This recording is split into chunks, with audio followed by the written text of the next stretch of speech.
Mở đầu tập 37, Hàn Phong cùng với Khổ Kiền trưởng lão vẫn đang giằng co ở trên không trung, công kích giữa hai người cũng liên tục lao về phía đối thủ của mình. Ở bên cạnh, Tôi Thiên trưởng lão cùng Kim Ngân nhị lão giao chiến, thậm chí còn kinh khủng hơn. Ở cấp bậc này, mỗi lần hai người va chạm, không trung lại hiện ra một vết rách.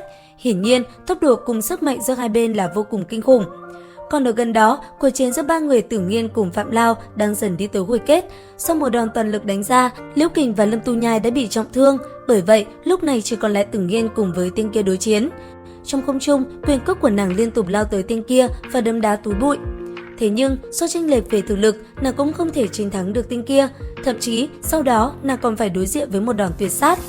Tuy nhiên, đúng vào lúc công kích tới trước người, ở phía xa, Tiêu Viêm đột nhiên xuất hiện và liền phá tan đi đòn công kích đó. Trên cái chuyện này, ba người kia liền cảm nhận được trên người Tiêu Viêm thực lực hiện tại đã là đấu hoàng rồi. Cũng bởi vậy, ba người gọi cũng nhanh chóng đi xuống nhường lại chiến trường cho Tiêu Viêm. Còn nam nhân kia và Phạm Lao sau một hồi võ mồm, rất nhanh bọn họ đã lao vào nhau chiến đấu. Trong không trung, thân ảnh hai người như tia chớp, Huyết Mâu cùng với Huyền Trọng Xích cũng liên tục va chạm. Thậm chí, sau khi va chạm trên không, bây giờ họ cũng liền xuống mặt đất. Nương theo đó, Huyền Trọng Xích cùng với Huyết Mâu cũng liền đập về phía đối thủ. Trong khoảnh khắc va chạm, một vụ nổ đã liền bạo phát đẩy bay hai người ra xa. Thế nhưng, công kích của Phạm Lao vẫn chưa dừng lại, từ trên người hắn, huyết sắc đã ngay lập tức phóng tới và công kích Tiêu Viêm. Và để phá đi huyết sắc này, ngay lập tức hai cánh khẽ động, Tiêu Viêm liền dùng dị hỏa tạo thành vòng xoáy bao quanh lấy cơ thể mình lại bên trong và phá tan đi luồng huyết sắc đang bao vây lấy cơ thể. Tuy vậy, ngay khi dị hỏa trên người Tiêu Viêm xuất hiện, con hỏa mãng đang bị phong bấn kia đã ngay lập tức cảm nhận được và gầm lên mạnh mẽ.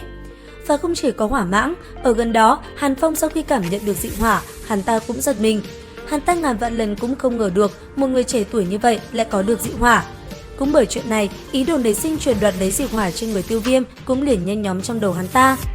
Tuy vậy, Tiêu Viêm cũng chẳng kịp để ý xung quanh, bởi vì lúc này một luồng huyết sắc tựa như lốc xoáy đã bao phủ lại toàn bộ nơi này.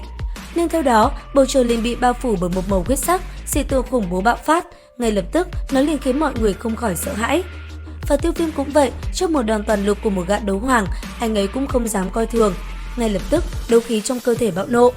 Còn Phạm Lao, sau khi dồn toàn bộ lực lượng vào trong một đòn tuyệt sát, cầm huyết mâu đỏ rực, hắn ta liền gầm lên, sau đó liền phóng thẳng về phía Tiêu Viêm.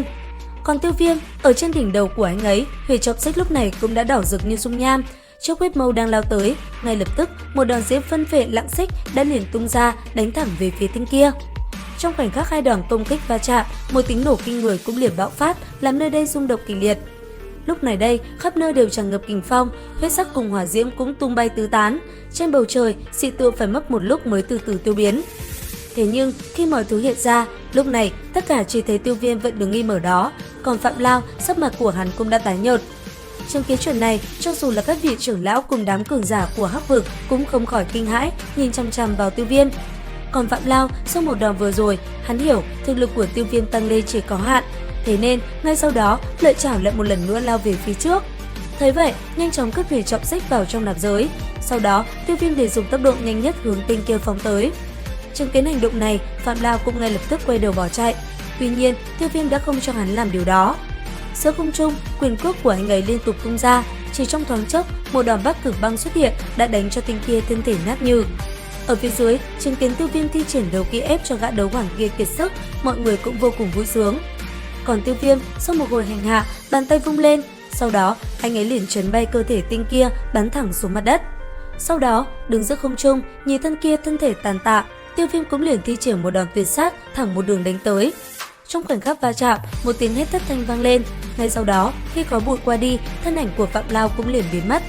Thì ra, khi nãy hắn ta đã dùng máu của mình để thi triển bí pháp chạy thoát. Tuy vậy, Tiêu Viêm cũng rất nhanh đã công kích tới người hắn một lần nữa. Cũng bởi vậy, sau nhiều lần thi triển bí pháp, tên kia lúc này đã chỉ còn lại chút hơi thở tàn.